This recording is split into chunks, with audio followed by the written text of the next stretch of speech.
Martedì 11 febbraio, buongiorno Sicilia, da Angelo Gagliano. Una buona mattinata anche da Marco Carli.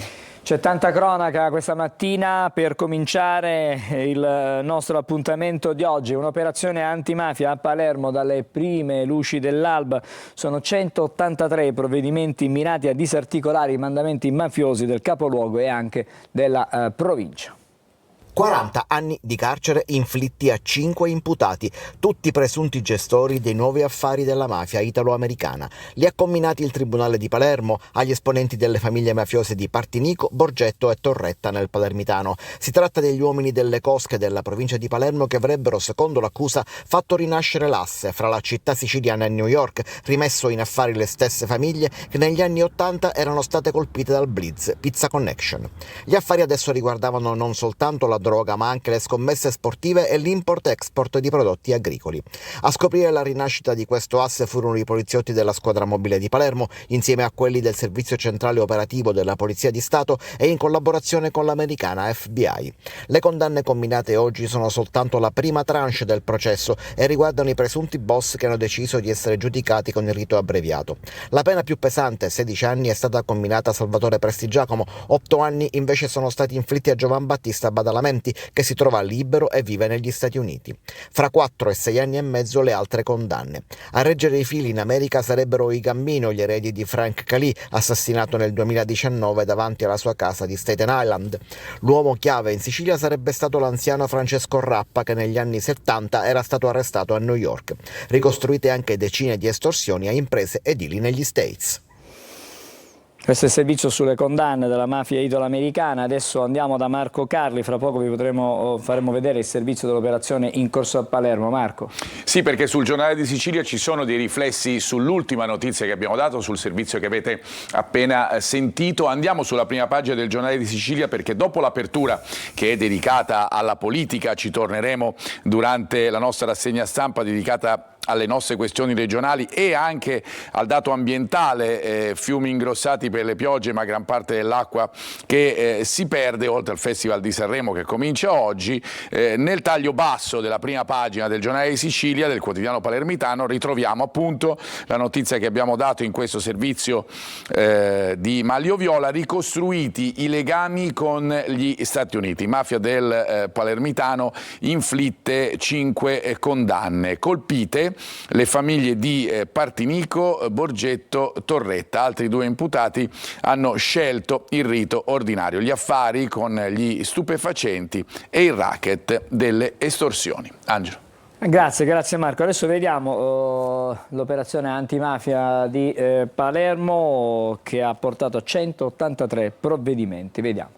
Sono 183 i provvedimenti restrittivi disposti dal GIP del Tribunale di Palermo e dalla Direzione Distrettuale Antimafia per altrettanti indagati nell'ambito di una maxi operazione antimafia eseguita dalle prime luci dell'alba dai Carabinieri di Palermo. L'operazione, che ha interessato anche altre città italiane, ha stretto il cerchio attorno ai mandamenti mafiosi della città di Palermo e provincia, in particolare quelli di Porta Nuova, Pagliarelli, Tommaso Natale, San Lorenzo, Santa Maria del Gesù e Bagheria. Gli arrestati sono ritenuti responsabili a vario titolo di associazione per delinquere di tipo mafioso, tentato omicidio, estorsioni aggravate dal metodo mafioso, associazione finalizzata al traffico illecito di sostanze stupefacenti, favoreggiamento personale e ancora reati in materia di armi, contro il patrimonio, esercizio abusivo del gioco d'azzardo. Complessivamente sono impegnati circa 1200 carabinieri dei comandi provinciali della Sicilia, del reparto anticrimine del ROS di Palermo, con il supporto dei Baschi Rossi in collaborazione con i colleghi del comando calabrese. E c'è stato ieri sera un agguato a Ribera. La vittima è un tunisino di 30 anni. L'agguato è avvenuto nel centro del centro che si trova in provincia di Agrigento, tra Corso Umberto e via Buoni Amici, proprio di fronte al Palazzo Comunale. Secondo la prima ricostruzione, il giovane si trovava insieme ad alcuni connazionali davanti all'ingresso di un bar quando da un'auto in transito sono stati esplosi contro di lui almeno 2 colpi di arma da fuoco. Il giovane è stato trasportato in ambulanza in ospedale, ma è morto proprio poco dopo.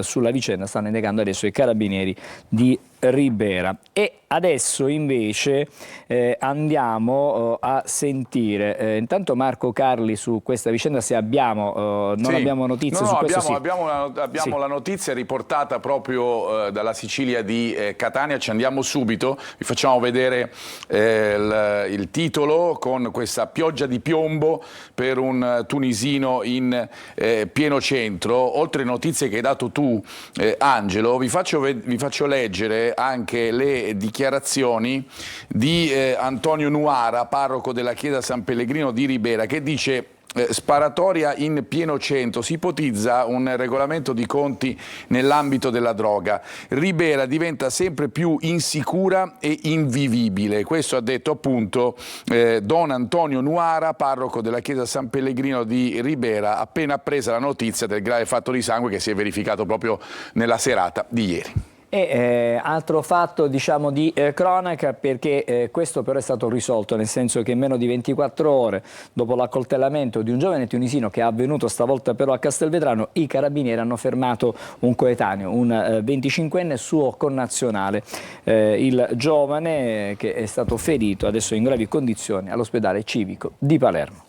Individuato e fermato il presunto accoltellatore del 17enne di origine tunisina, che al momento si trova ricoverato in gravi condizioni al civico di Palermo. I carabinieri della compagnia di Castelvetrano hanno fermato per il reato di tentato omicidio un magrebino di 25 anni, ospite di un centro di accoglienza. Sarebbe il presunto autore dell'accoltellamento avvenuto domenica pomeriggio nei pressi di un esercizio commerciale della città ai danni del connazionale di 17 anni, pure lui ospite di una struttura di accoglienza di Castelvetrano. Una lite è nata per futili motivi e ben presto degenerata fino a giungere all'accoltellamento. Il 25enne avrebbe inferto 4 coltellate al minore, dandosi poi alla fuga. Le immediate indagini dei carabinieri, coordinate dalla procura di Marsala, hanno consentito di individuare e fermare il 25enne, che si era rifugiato in una stanza del centro d'accoglienza di cui era ospite. Qui sono stati sequestrati anche gli abiti insanguinati indossati durante l'accoltellamento. Ora si trova nel carcere di Trapani in attesa della convalida che dovrebbe avvenire già nella giornata di domani. La vittima è ancora ricoverata in pericolo di vita. Torniamo da Marco Carli. Sì, perché anche in questo caso troviamo i riflessi del servizio che abbiamo appena visto sulle pagine dei quotidiani. Andiamo su Repubblica Palermo per vedere il titolo proprio: minore accoltellato al centro commerciale, fermato un 25enne a Castelvetrano.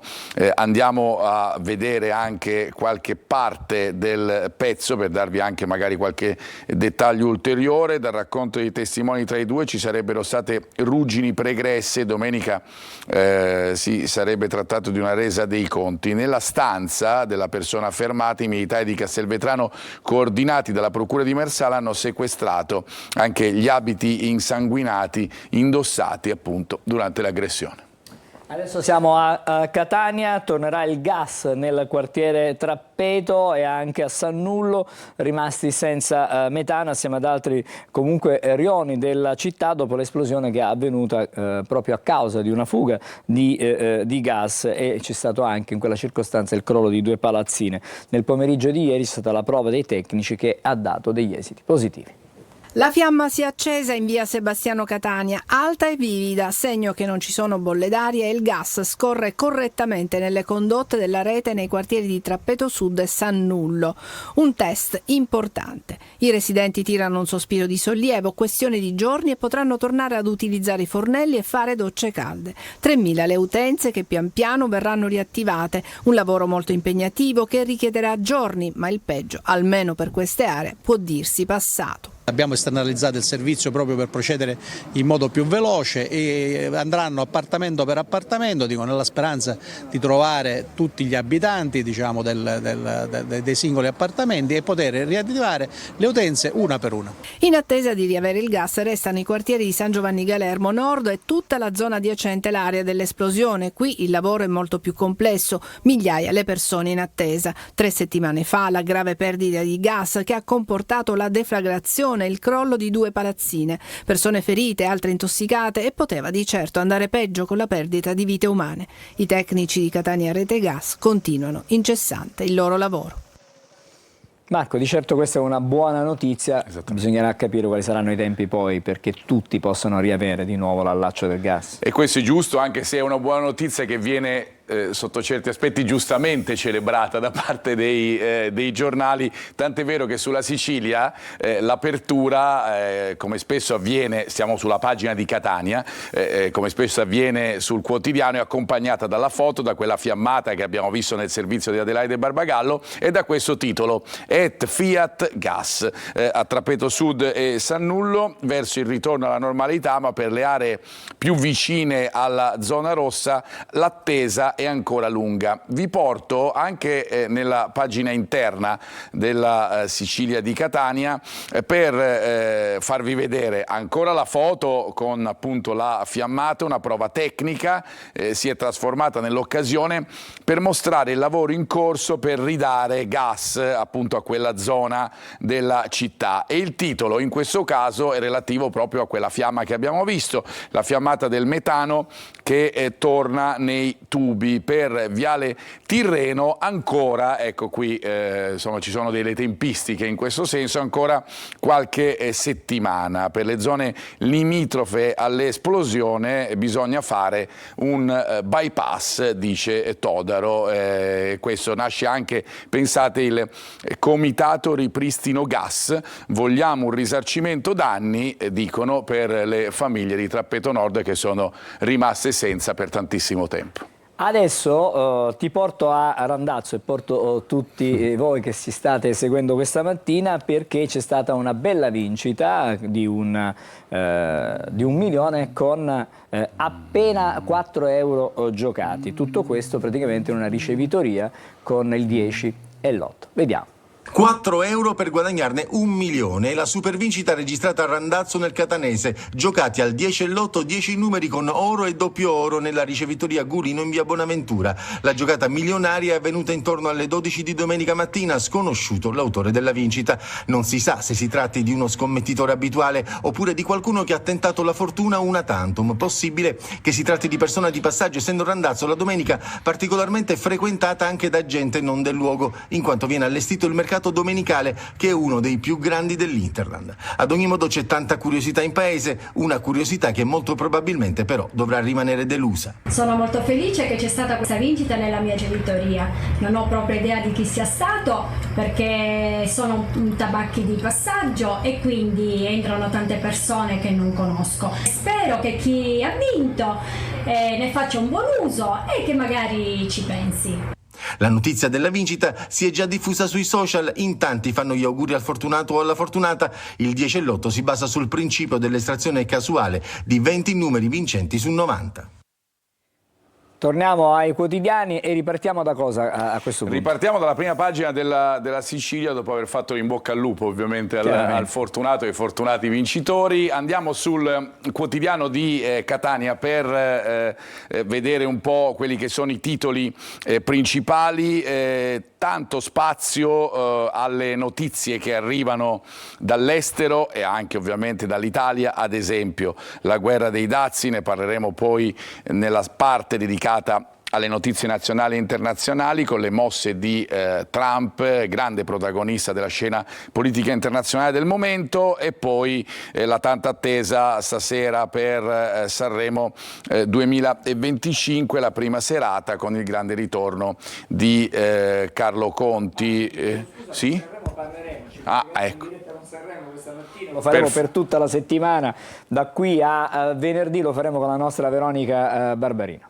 Meglio così, almeno ci darà tutte le indicazioni necessarie su quello che succede in queste serate sanremesi, che vengono ovviamente già anticipate sui quotidiani sia nazionali che appunto regionali, come abbiamo visto. A proposito dei quotidiani, ritorniamo a parlare di Repubblica Palermo. Palermo, la prima pagina, perché si parla di politica e qui andiamo su burocrati con gli sponsor. Schifani parla di rotazione necessaria. Entro domani il turnover dei dirigenti, associazioni in campo per difendere il fedelissimo Di Tamaio, il governatore irritato, la legge anticorruzione non consente incarichi troppo lunghi. Andiamo sulle pagine interne per tentare di dare qualche indicazione ulteriore su questa notizia. Il valzer dei burocrati e il limite dei mandati, ecco i 10 fuorilegge, le indicazioni dell'anticorruzione sulle sostituzioni nei settori a rischio, il governatore promette discontinuità ma salva ovviamente i suoi fedelissimi, questa è il riferimento che troviamo su Repubblica Palermo, che poi parla anche delle province. Andiamo a vedere come si riferiscono a questa notizia anche le varie parti politiche, sempre su Repubblica Palermo, con il centrodestra diviso, con Schifani allo scoperto, chiedo il bis, malumori nel vertice di maggioranza, si va verso liste separate e il governatore si ricandida alla regione. Questa è la notizia che diventa l'apertura della Gazzetta del Sud, quotidiano di Messina, che va verso questo titolo: Regione, Schifani verso il bis, c'è l'esigenza di una continuità. Tandem con Galvagno all'Ars, l'intesa con Fratelli d'Italia sarebbe stata raggiunta alla BIT di Milano, dove la Sicilia ha uno stand inaugurato appunto nei giorni scorsi durante l'apertura della BIT. E qui c'è il titolo nelle pagine interne con appunto Galvagno e Schifani con i due presidenti appunto che si stringono la mano. Schifani in tandem con Fratelli d'Italia mette l'ipoteca sulla sua ricandidatura e il governatore conferma: ho posto il tema della continuità alla BIT di Milano, strategie politiche e scenari siciliani che, come abbiamo visto, riempiono certamente le prime pagine, le pagine più importanti dei quotidiani regionali. Ci spostiamo adesso invece sempre nelle pagine interne, questa volta della Sicilia, il maltempo degli ultimi giorni che come al solito lascia strascichi. Guardate questa pagina sulla Sicilia di Catania, la parte della provincia, dopo la pioggia le solite criticità, sì, perché è proprio così, c'è questo aggettivo solite che non manca mai.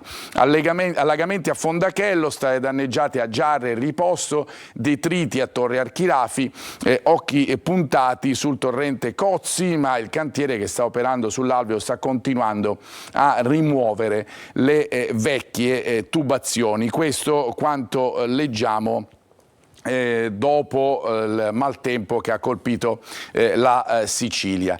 Andiamo poi a vedere su Repubblica Palermo, vi faccio vedere invece un tema che ha fatto discutere, continua a fare discutere in questi giorni, in questi mesi. Stiamo parlando del decreto Caivano, con un progetto che secondo Repubblica Palermo sta facendo sorridere appunto la città, il capoluogo di regione, mentre non tanto la città di Catania.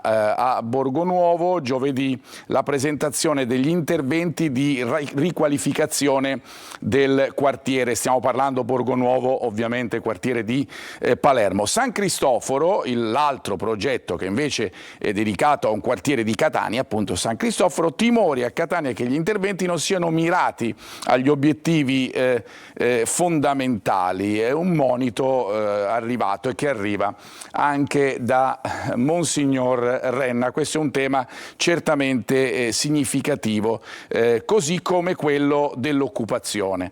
Lo ritroviamo anche in questo caso su Repubblica Palermo. Chi parla? Sono gli studenti lavoratori che dicono: costretti a impieghi in nero perdiamo i benefici. La protesta appunto dei ragazzi che studiano, all'università e anche lavorano, per cui chiaramente hanno dei meriti certamente in più e c'è una situazione che chiaramente li porta ad avere difficoltà, ne parliamo spesso anche nelle nostre rassegne stampa con i siciliani, i giovani siciliani che poi magari sono costretti a abbandonare l'isola. Vi facciamo vedere poi ancora su Repubblica questa parte dedicata a Sanremo, visto che ne parleremo fra pochissimo. Sanremo visto dai cantautori siciliani. TV accesa e tutti zitti, il silenzio è d'obbligo per ascoltare al meglio le canzoni. Luca Madonia ricorda le serate a casa di Battiato, Roy Paci auspica statura da Eurovision e Silvia Salemi tifa invece per Giorgia. Questo è un po' lo stato di fatto dei cantautori siciliani. Angelo, ti aggiungo una cosa. Mercoledì sarà il nostro ospite Mario Venuti, che vediamo nella foto che è nella pagina che ci hai mostrato di Repubblica. Sarà ospite del Focus pomeridiano con Roberta Lunghi. Parleremo di Sanremo, ma parleremo anche di quello che sta facendo delle prossime tappe. Allora, adesso ci colleghiamo con la Polstrada, il compartimento della Sicilia orientale. Do il benvenuto e il buongiorno all'ispettore Filippo La Rosa. Buongiorno. Buongiorno dal compartimento Polizia Stradale di Catania. Iniziamo subito con segnalare sull'autostrada Messina-Catania code e rallentamenti tra gli svincoli di Cireale e la barriera di San Gregorio. Comunichiamo che su questa autostrada si protrarrà fino alle ore 18 di domani 12 febbraio la chiusura dello svincolo di Cireale in uscita per i veicoli provenienti da Messina.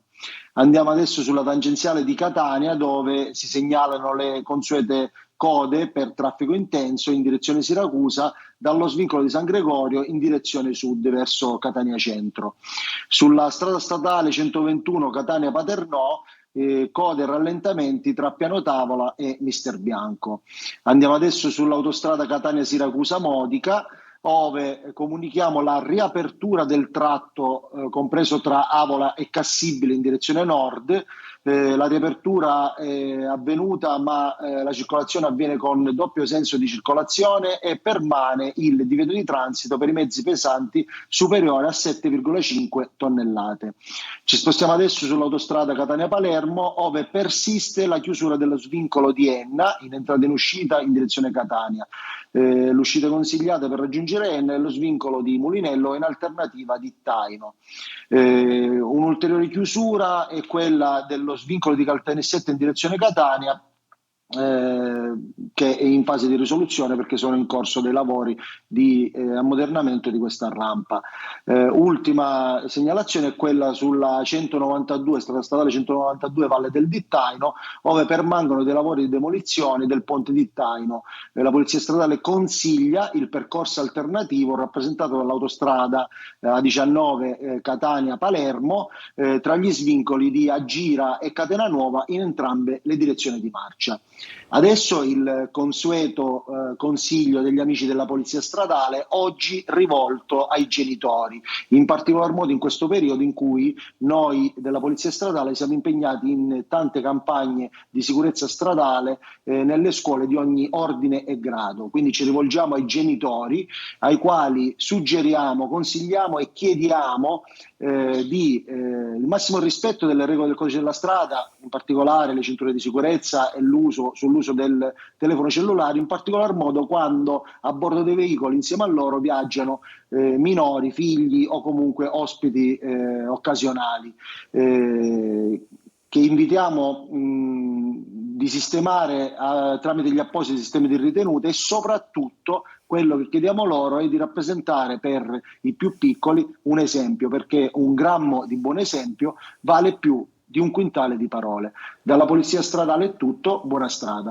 Grazie, una buona giornata all'ispettore Filippo La Rosa, grazie alla Polstrada, compartimento Sicilia orientale, che ogni giorno ci dà gli aggiornamenti in tempo reale su quello che accade sulle arterie chiaramente di competenza proprio della Polizia Stradale. Adesso vediamo il traffico cittadino a Catania, nel circostanza Tondo Gioieni. Siamo sulla circonvallazione, traffico relativamente congestionato sia in direzione Policlinico, direzione Mister Bianco, sia in direzione Ognina. Forse probabilmente in direzione Ognina la situazione in questo momento sembrerebbe essere più rallentata. Qui siamo invece in via Vincenzo Giuffrida, un traffico particolarmente sostenuto con molte auto in transito in ingresso in città, mentre invece il traffico in uscita dalla città, per intenderci verso Viale Mediterraneo, per andare a prendere l'autostrada, la 18, ma anche per andare verso la tangenziale, sembra essere decisamente più fluido. Adesso invece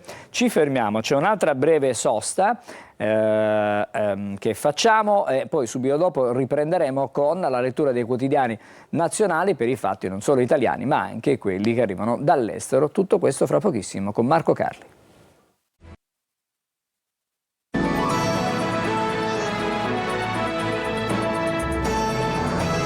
Allora, come promesso è il momento della lettura dei quotidiani nazionali. Marco Carli.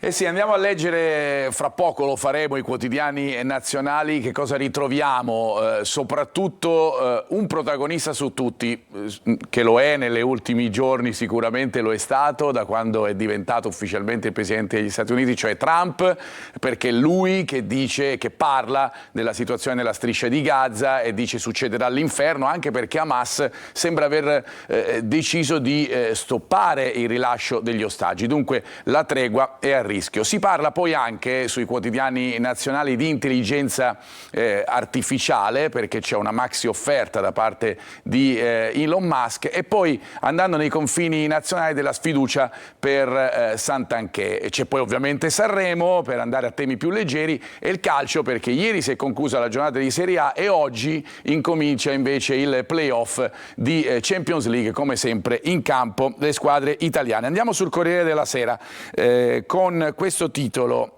la tregua torna a rischio. Come vi dicevamo, Hamas sospende i rilasci degli ostaggi, la risposta al piano di Trump. Netanyahu convoca i vertici della difesa. Intanto gli americani cosa fanno? Avevano già preannunciato tutto e danno il via ai dazi americani del 25% su acciaio e alluminio. La tensione è con tutte le popolazioni, i territori colpiti da questi dazi, anche con Bruxelles che dice ingiustificati. Bruxelles ovviamente è l'Unione Europea. Oggi c'è un incontro fra il vicepresidente degli Stati Uniti e von der Leyen, sicuramente si parlerà di tutto questo. Che cosa troviamo poi ancora? Come vi dicevo, sull'intelligenza artificiale, gli Stati Uniti, che devono contenere l'ascesa in tal senso della Cina, cosa fanno? Maxi offerta di Musk da 97 miliardi per OpenAI, intelligenza appunto artificiale. E poi vi facciamo vedere ancora la prima pagina sempre del Corriere della Sera. C'è il tema del calcio, come detto, con l'Inter che si riscatta, battuta la Fiorentina, Napoli a un punto. Questa è la partita di ieri. Oggi, come vi dicevamo, scattano i playoff di Champions con impegnata la Juventus. Andiamo a dare uno sguardo alle pagine interne, proprio per dare un'idea ancora maggiore di quello che abbiamo spiegato della prima pagina e dei titoli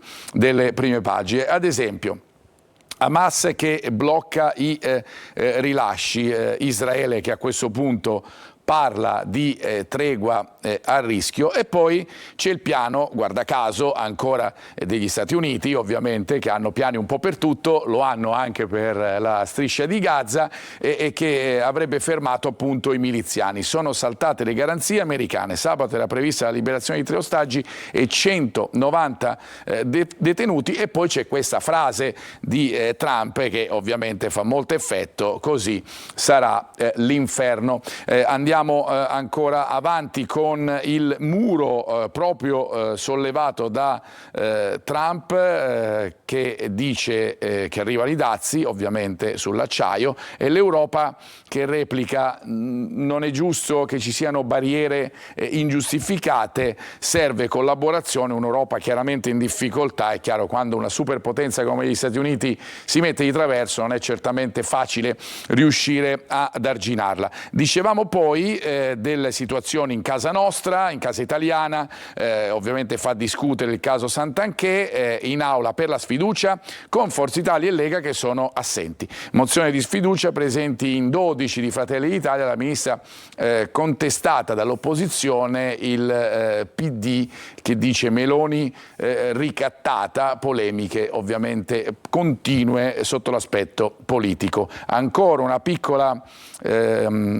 anticipazione di quello che troveremo ad esempio sulla prima pagina di Repubblica, lo troviamo sulla pagina interna del Corriere della Sera, perché appunto si parla di questi 97 miliardi per OpenAI, lo rivela il Wall Street Journal con la replica: no, ma compreremo Twitter per 9,74 miliardi. Fa un po' effetto parlare di queste cifre certamente spropositate, però tanto è vero che di queste operazioni di maxi economia, accompagnate anche dalla situazione legata appunto all'intelligenza artificiale, è l'apertura di Repubblica. La nuova sfida di Musk, intelligenza artificiale, il patron di Tesla guida un consorzio di investitori che ha offerto appunto 97 miliardi per l'acquisizione di OpenAI. C'è pure la replica di Altman, no grazie, prenderò IOX, giochi veramente di potere e di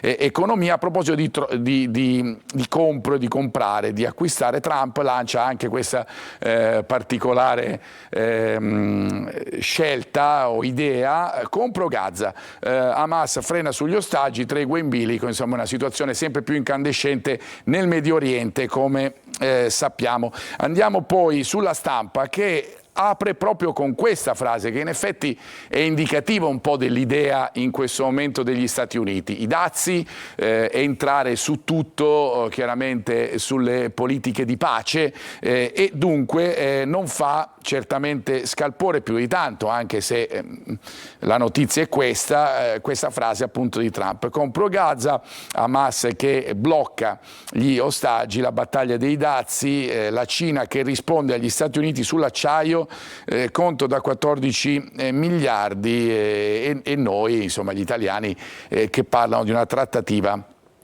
con l'America. Questa è la scena internazionale che troviamo legata agli Stati Uniti, legata a Trump, ma che poi si riflette chiaramente anche sulle situazioni in Medio Oriente, che non dipendono integralmente dagli Stati Uniti, ma che dipendono appunto dalle varie parti in causa, fra cui Hamas. Tregua in tensione, nel piano Riviera per la striscia non è previsto il ritorno a Gaza dei palestinesi. Questo è l'altro tema. Dunque Hamas rinvia il rilascio di ostaggi e l'esercito israeliano si prepara a ogni evenienza. Tregua che è entrato in vigore, lo ricordiamo, da pochissimo tempo. Accuse incrociate tra il gruppo terroristico e Tel Aviv. Torniamo a bombardare, dice la destra. Insomma, queste sono notizie che chiaramente non vorremmo vedere, non vorremmo leggere, ma tanto è vero invece che le leggiamo praticamente su tutti i quotidiani. Questa è la nazione, in bilico la tregua per gli ostaggi con Hamas che posticipa appunto la liberazione.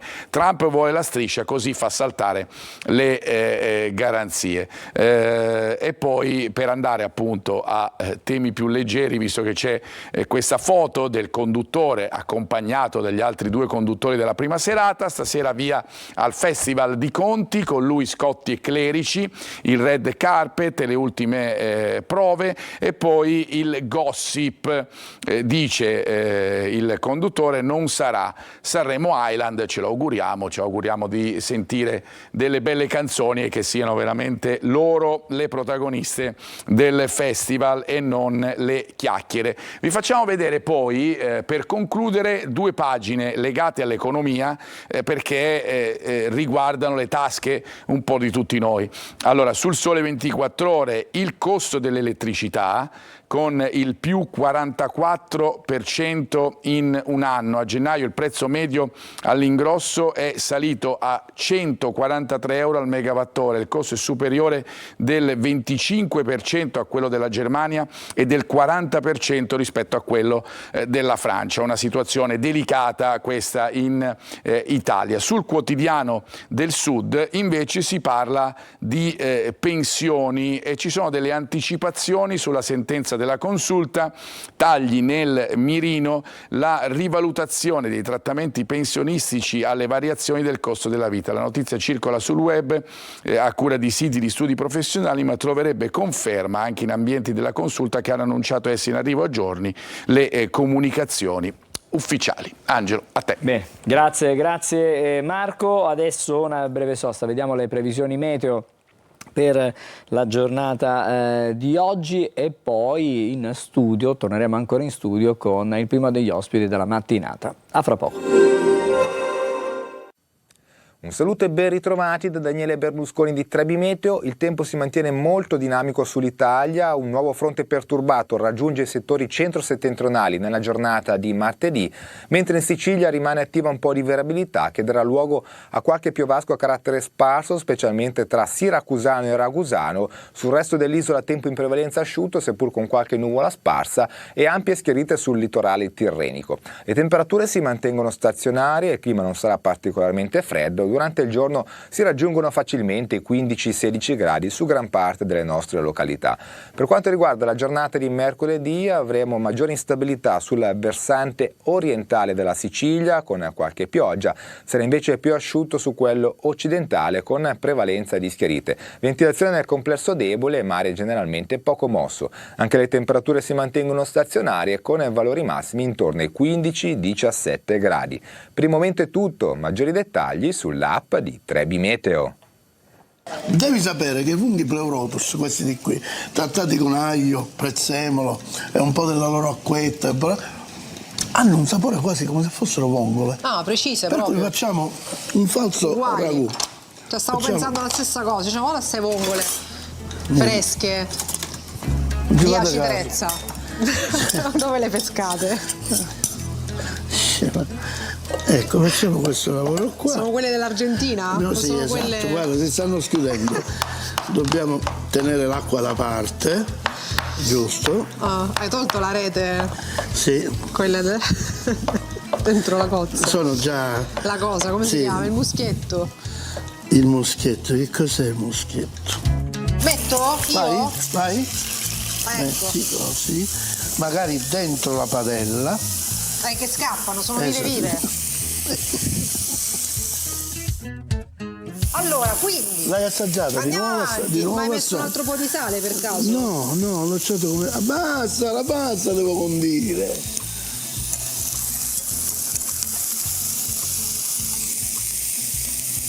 Com'è? Dai. C'era un pezzo di conchiglia di dentro. Cioè, ma è normale? È normale? A questo punto.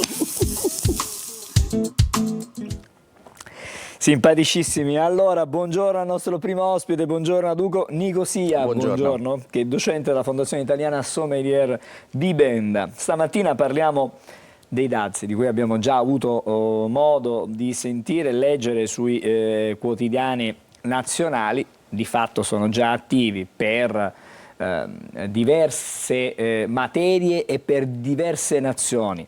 Adesso c'è questo scontro anche con Bruxelles che riguarda l'acciaio, ma noi stamattina ci occupiamo di vino. Stamattina sì.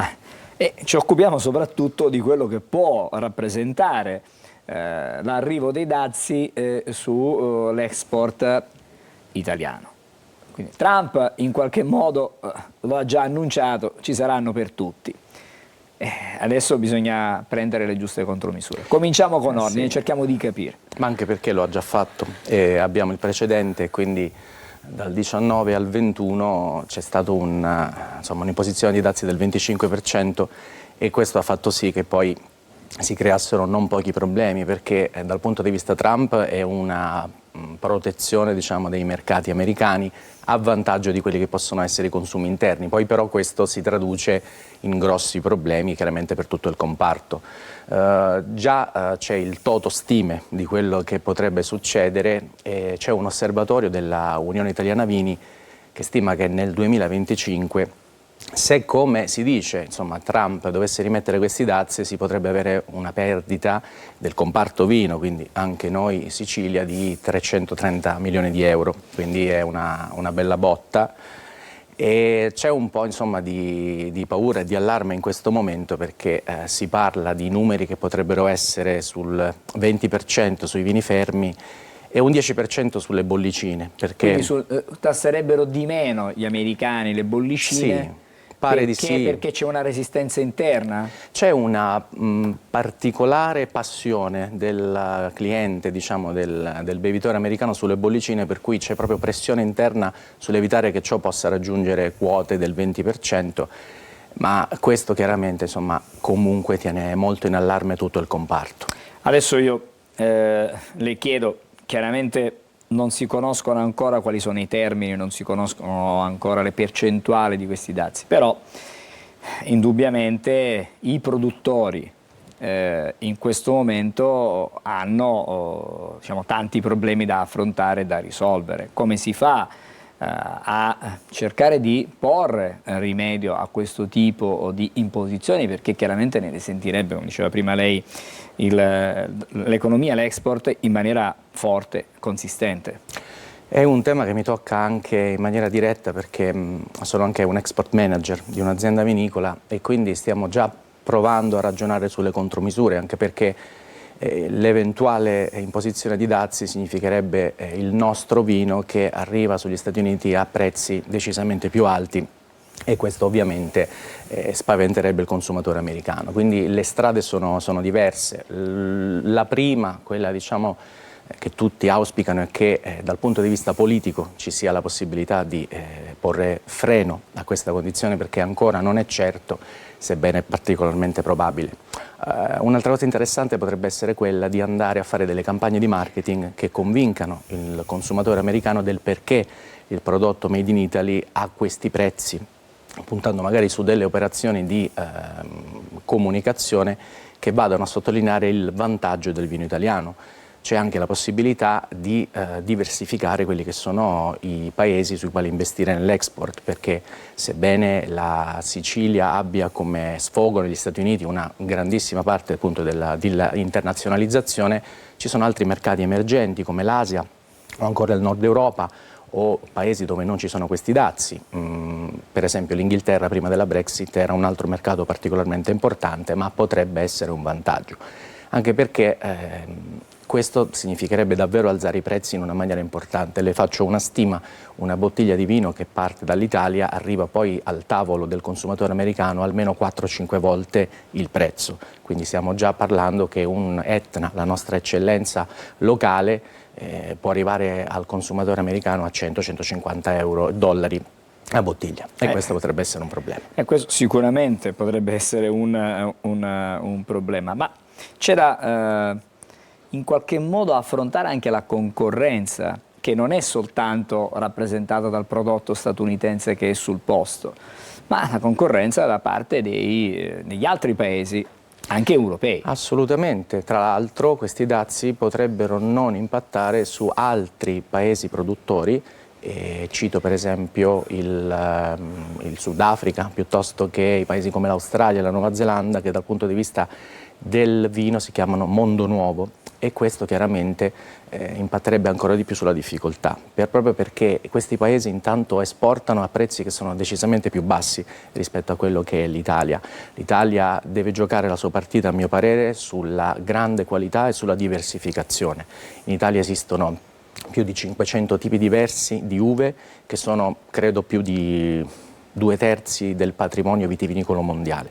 Quindi bisogna giocare la partita sul comprendere perché il vino italiano si pone su determinati livelli di prezzo che non hanno concorrenza con un vino cileno o diciamo di un altro paese che esporta decisamente a prezzi più bassi. Io le volevo fare una domanda: quanto può incidere la politica in tutto questo? Nel senso, sappiamo che ci sono buoni rapporti, il nostro primo ministro attuale, cioè Giorgia Meloni, con Donald Trump, però l'indicazione di Trump è molto chiara, è quella di proteggere tutto quello che è made in USA, e quindi tutto quello che arriva da fuori va in qualche modo frenato. Beh, la domanda, vorrei poter avere una sfera di cristallo, perché è chiaro che insomma quello che può fare il nostro primo ministro è molto importante, ma sappiamo anche la tempra di Trump e sappiamo un po' che il giorno stesso dell'insediamento ha già cominciato a cancellare diverse delle cose fatte dal suo predecessore, quindi in questi giorni c'è fermento, so che ci sono degli incontri, so che le ambasciate sono in contatto, si sta provando a calmierare questa opera di Donald Trump, anche perché l'operazione dal suo punto di vista, e lo comprendo, è protezionismo per quello che riguarda il mercato americano, perché c'è questo gap commerciale rispetto ai vini dell'Europa. Certo è che questa cosa sarebbe un problema anche per gli americani stessi, perché insomma, un consumatore abituato a comprare ad una cifra che poi improvvisamente lo trova ad un'altra cifra, non sarebbe fantastico. L'America produce dei vini buoni, questo sì, ma non sono i nostri. Guarda, io ho due dati, su questo volevo riflettere prima di chiudere questo nostro incontro. Il 2024 si è chiuso con un valore di spedizione negli Stati Uniti di oltre 1,9 miliardi di euro. Sì.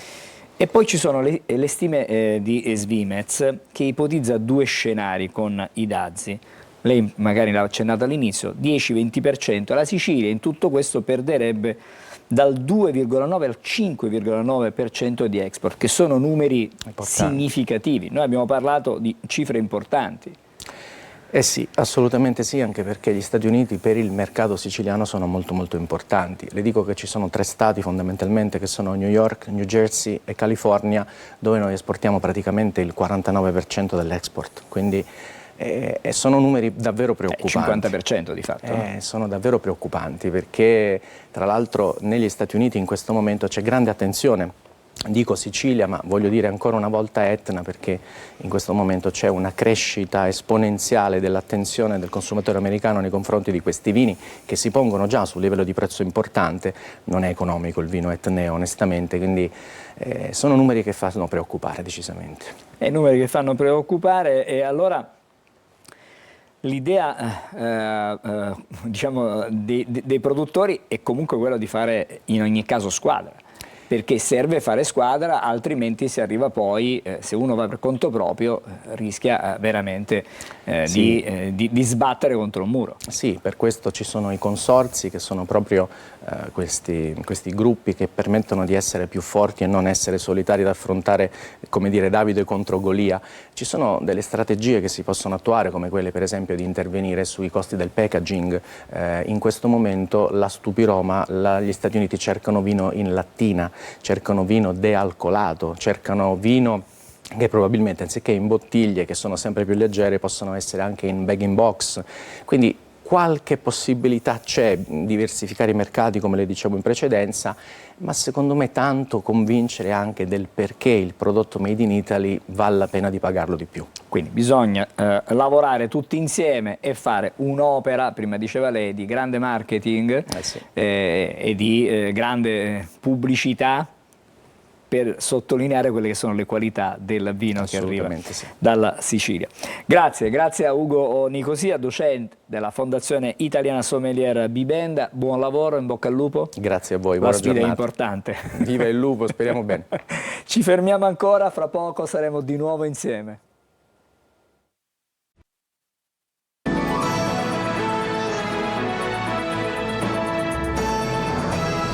Insieme, buongiorno Sicilia. Stamattina parliamo anche di sicurezza nel commercio, e per questo ci colleghiamo con Gianluca Manenti. Buongiorno.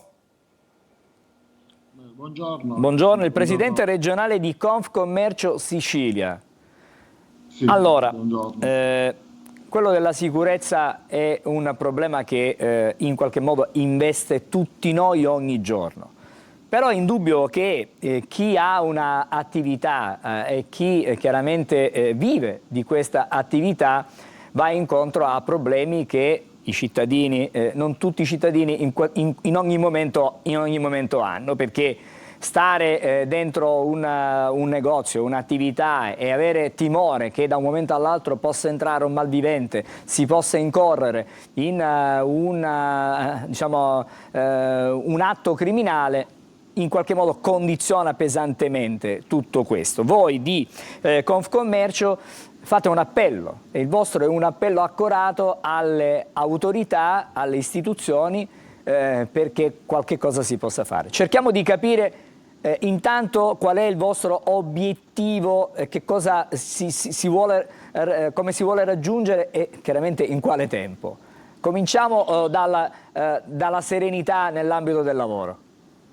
Sì, io intanto vi ringrazio per l'invito, e anche l'appello che abbiamo inviato è un appello a sensibilizzare anche le istituzioni, le forze dell'ordine, quello di dialogare in modo unico per sensibilizzare questi aspetti. Sappiamo benissimo che la sicurezza è un pilastro fondamentale per il futuro economico e sociale del territorio. Quindi le imprese senza sicurezza faticano a lavorare, i cittadini si allontanano dalle strade, così come i giovani che crescono in ambiente, possiamo dire, privo di prospettive.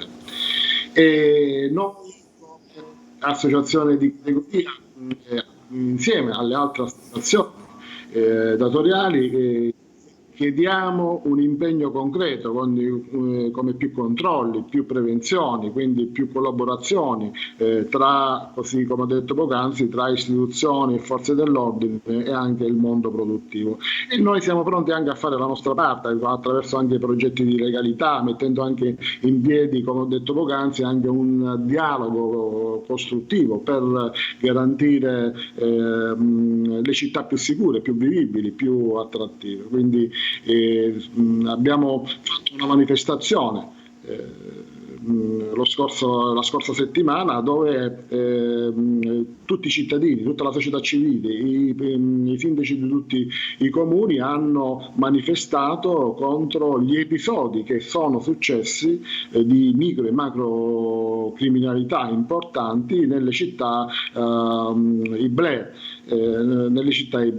dove di questi esercenti, di questi commercianti, a un certo punto, siccome hanno subito troppe incursioni, hanno subito furti con spaccata, hanno subito atti criminali di ogni tipo, addirittura hanno dormito nelle loro attività per cercare di prevenire, per cercare in qualche modo di essere sul posto e dissuadere chi magari aveva in mente di compiere un assalto dal realizzarlo. È una situazione difficile, perché si perde anche la serenità della vita quotidiana.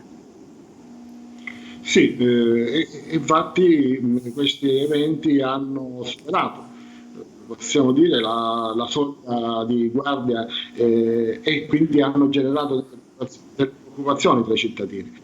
La situazione certamente è stata manifestata dalle associazioni di categoria alle forze dell'ordine, ma certamente sono momenti molto difficili per le comunità.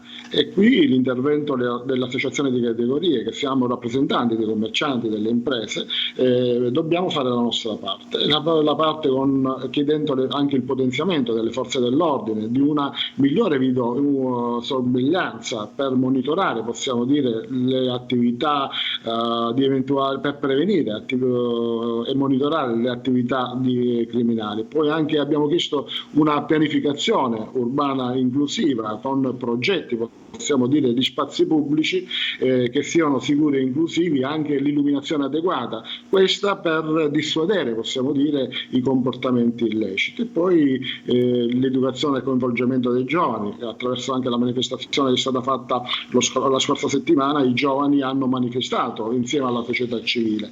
E poi anche abbiamo chiesto la collaborazione con il pubblico e il privato, anche l'utilizzo di tecnologie avanzate. Quindi questi sistemi, possiamo dire, integrati possono creare, possiamo dire, una migliore rafforzamento della prevenzione, ma anche la sicurezza nelle città. Dottore Manenti, le volevo evidenziare anche un altro dato. I continui furti con spaccata di fatto creano e producono tantissimi danni all'attività.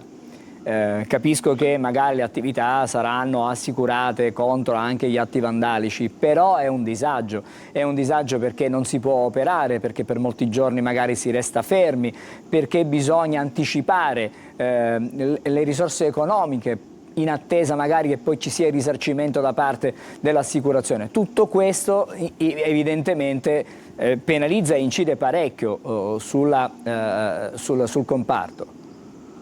Certo, perché un furto con spaccata che molte volte si riduce soltanto al danno e non al furto, possiamo dire, finanziario, economico della situazione, incide tantissimo sull'attività, sul costo di gestione. Quindi oltre al danno anche la beffa, che molte volte le assicurazioni non coprono veramente il danno. Quindi è un disagio, come ha detto poc'anzi, non indifferente, e le imprese veramente soffrono tantissimo, così come succede e molte volte l'aiuto non arriva nei tempi brevi dopo aver subito il danno, e qua un ulteriore aggravamento della situazione dell'impresa. Si innesca un meccanismo a catena di disagio dell'imprenditore che a mano poi degrada anche la sua posizione di impresa. Questo incide tantissimo sulla sicurezza e sul quieto vivere. Le faccio un'ultima domanda prima di salutarla. So che sabato c'è stata una manifestazione, lei ha fatto riferimento in più di una circostanza a Vittoria. Sono previste altre manifestazioni di questo genere a breve, non solo a Vittoria, ma lei opera nel territorio ibleo, ma servirebbe forse probabilmente anche una manifestazione a carattere regionale per coinvolgere ancora di più un po' tutti. Sì, c'è ormai il senso, dopo questi episodi, il senso di unione e quindi di conseguenza si stanno promuovendo delle manifestazioni per sensibilizzare le istituzioni, e noi qua stiamo facendo la nostra parte, perché è anche un modo per creare la sensibilità e anche per rendere le città più resilienti, diciamo. Quindi è importante che attraverso la selezione di categorie le manifestazioni vengono fatte per sensibilizzare le istituzioni e le forze dell'ordine e anche le attività produttive. C'è stato, mi dica sì o no, una risposta al vostro appello? Ci sarà anche un tavolo, perché no, e attorno a questo tavolo discutere? Sì, abbiamo parlato con il questore della provincia Iblea e quindi queste manifestazioni, possiamo dire, che si sono fatte sono perché per far capire che abbiamo bisogno di una maggiore forza dell'ordine, di una presenza maggiore della sicurezza dello Stato, e quindi necessita, possiamo dire, una collaborazione non indifferente proprio in questo momento particolare. I dati danno un maggiore aumento della criminalità organizzata, ci sono più denunce da parte degli operatori, quindi circa rispetto ad esempio al 2023 abbiamo un aumento delle segnalazioni non indifferente. Questo ci fa capire qual è il senso e l'indice di preoccupazione. Grazie, una buona giornata al dottore Gianluca Manenti, che è il presidente regionale di Confcommercio Sicilia. Buon lavoro e fra non molto noi andremo a Sanremo, ci collegheremo con Veronica Barbarino e cercheremo di capire qual è l'atmosfera, quale aria. Ecco, la stiamo già vedendo, la vedo già. Veronica, fra poco veniamo da te, resta lì e poi ci racconti cosa sta succedendo a Sanremo. Stasera si parte. A fra pochissimo, restate insieme a noi.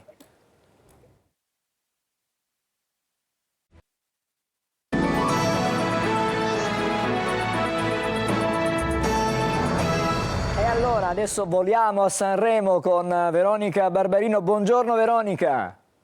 Ciao, buongiorno a tutti. Allora, oggi festival, sì. Oggi festival, 75esima edizione. So che l'atmosfera lì in città è frizzantina e tu in qualche modo ce la farai respirare. È un po' bagnata. È anche un po' bagnata, sì, perché speriamo che festival bagnato, festival fortunato, qui sta diluviando, motivo per cui ci troviamo all'interno delle Palafiori, dove c'è Casa Sanremo. Qui alle mie spalle, poi sopra ci sono altri locali dove c'è anche la sala stampa Lucio Dalla, dove la maggior parte dei giornalisti passiamo il nostro tempo a raccogliere quello che sono tutte le informazioni poi da raccontarvi. Ecco, questo festival ha anche un bel pezzo di Sicilia all'interno. Dimmi Angelo. No, dico, non solo sul palco, stavi dicendo questo, no? Ecco, sì, non solo sul palco ma anche dietro al palco, nelle scene, nella macchina organizzativa.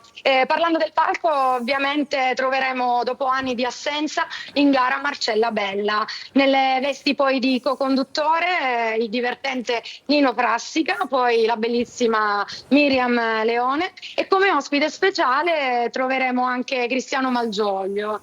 La serata dei duetti vedrà poi il volo, i nostri sicilianissimi ragazzi che duetteranno con Clara in gara. E ancora nel pre-festival ci sono i palermitani, i Sansoni, simpaticissimi, divertenti, che ci allieteranno prima appunto di iniziare la serata. Sul palco, ancora come ospite, nei prossimi giorni ci sarà un bambino prodigio, il trapanese Alessandro Gervasi, un prodigio della musica, suona da quando ha 3 anni ed è riconosciuto da tutti per il suo orecchio assoluto. Sul palco dell'Ariston si esibirà insieme al cast di Champagne, dove ha interpretato un piccolo Peppino Di Capri. Quindi secondo me sarà anche un bel film. Come dicevo prima, non solo siciliani sul palco, ma anche, ecco, nel frattempo state vedendo delle immagini che ho girato ieri, quando ancora non stava piovendo. Questo è l'interno dell'Ariston. Ieri pomeriggio abbiamo avuto la possibilità di assistere alle prove di questa sera. Abbiamo ascoltato tutti e 29 gli artisti e quindi i brani, ci siamo fatti un po' la nostra idea. E vi posso dire che ci sono dei brani che probabilmente diventeranno dei tormentoni. Veronica, e poi Veronica, sì, ti chiedo, io sono andata a ruota. Sì, il Toto Sanremo dà diciamo tra le favorite Giorgia, ma anche Achille Lauro. Insomma, questi sono i nomi che circolano di più in questo momento, diciamo, dopo il primo ascolto. Sì. Allora, perché Giorgia è una garanzia, cioè Giorgia può cantare anche la lista della spesa e ha vinto, perché ha una voce pazzesca. E Achille Lauro sul palco ha portato molto fascino, è questo suo fare, questa sua ballata che lo rappresenta tanto. E Giorgia, sì, come abbiamo detto, ha una bellissima voce, ma secondo me è da evidenziare anche Noemi. Noemi ha un bel testo come Cristicchi, lui ha un testo che, vi dico la verità, a me ha fatto piangere. Veramente stasera non perdetelo il festival. Secondo la scaletta dovrebbe aprirlo, se quella che rispetteranno quella che è stata ieri pomeriggio, dovrebbe aprire il festival Gaia e poi seguita da Gabbani e dovrebbe chiuderlo Francesca Michelin con i Decolor. Francesca, e poi dopo i Decolors. chiedo scusa, Veronica, Francesca Michelin mi ricorda un pezzo tanti anni fa al Sanremo, insomma ha fatto delle cose molto, molto interessanti. No, Veronica, ti volevo dire, tu ieri hai raccolto anche delle impressioni proprio sul posto. Allora sentiamo magari queste voci per fare capire ai nostri amici a casa qual è l'aspettativa, cosa pensano del festival proprio lì in Riviera, e poi torneremo di nuovo a collegarci, magari a collegarci ci darai le ultime notizie, le ultimissime. Vediamo questo contributo che ci hai mandato. Mi auguro bello come sempre, Sanremo è fantastica, è da ieri che siamo qua, bellissima giornata, tutto molto bello, quindi sì, è un ottimo Sanremo. Artista in gara preferito? Tony F. Secondo me sarà un bel festival perché ci sono tanti cantanti validi che mi piacciono molto. Il mio preferito forse è Tony. E sicuramente dopo i numeri dello scorso anno di Amadeus, sicuramente quest'anno Carlo Conti dovrà lavorare davvero tanto, però sono sicuro che sarà una grande festa come nelle edizioni precedenti. Già le polemiche sono iniziate, che poi sono quelle che danno la spinta al festival, però secondo me dovremmo restare concentrati sui 29 artisti in gara e sicuramente ci daranno grandi soddisfazioni. Abbiamo visto i testi e adesso aspettiamo soltanto di ascoltarle. Questo festival mi aspetto di sentire delle canzoni molto belle, anche perché sono in gara, sono presenti in gara dei cantatori che io amo moltissimo come Bruno Risas, Lucio Corsi, quindi mi aspetto di appunto assaporare la musica del cantautorato italiano. Allora, queste sono le attese a Sanremo per questo festival. Prima io ho dato insomma un nome, Giorgia, anzi due, quello di Achille Lauro. Tu ci hai dato, visto che hai sentito, hai avuto la possibilità di sentire in anteprima, diciamo così, le canzoni degli artisti in gara. Come sempre poi Sanremo sorprende perché magari il favorito alla fine non la spunta e diventerà poi quella sì magari una grande canzone, e a Sanremo vince magari l'outsider. Certo, anche perché ricordiamo che quest'anno il televoto avrà un peso maggiore rispetto agli altri anni, quindi è probabile che la giuria popolare poi ribalti un po' il risultato di quello che è il voto magari della sala stampa e della giuria.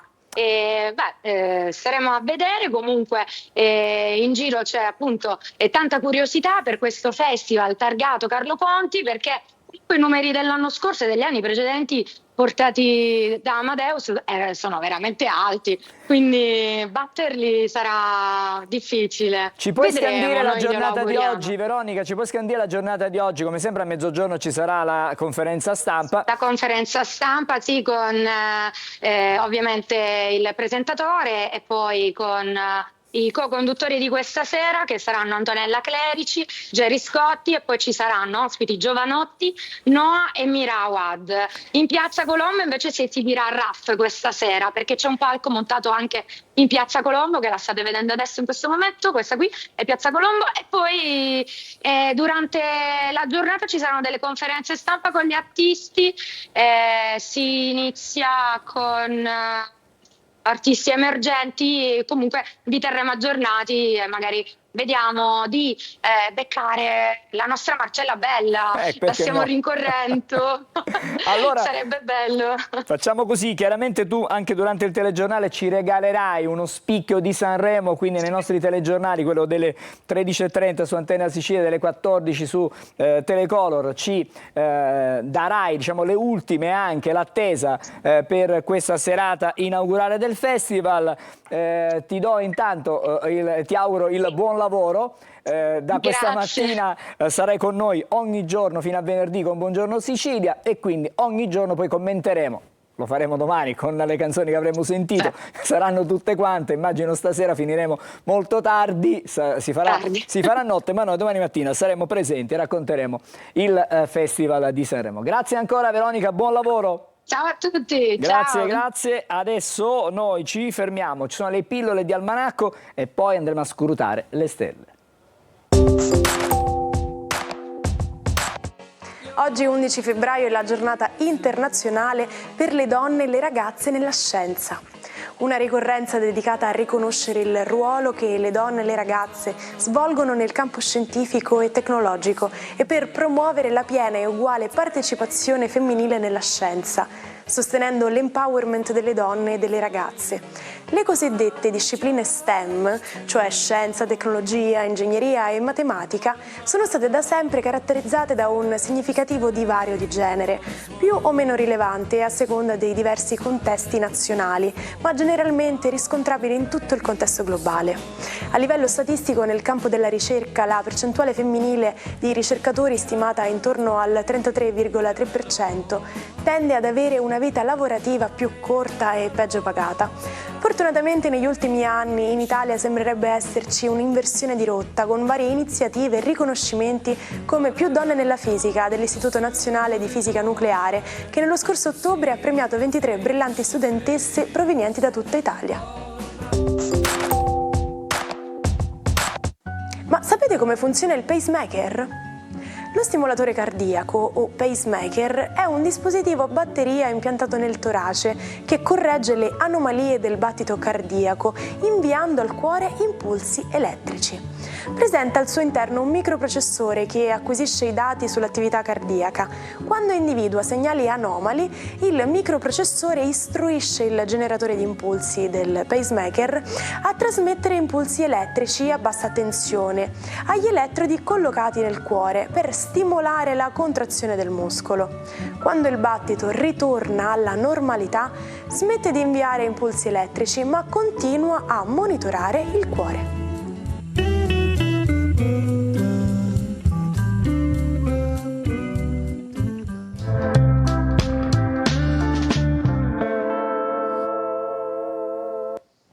Come anticipato è il momento di scrutare le stelle, inevitabilmente con Marco Amato. Buongiorno Marco, ben trovato.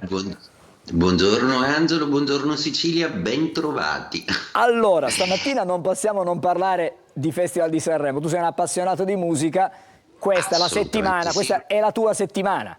Diciamo che è la nostra settimana, dai. Esatto, dai, è una passione che abbiamo in comune assolutamente.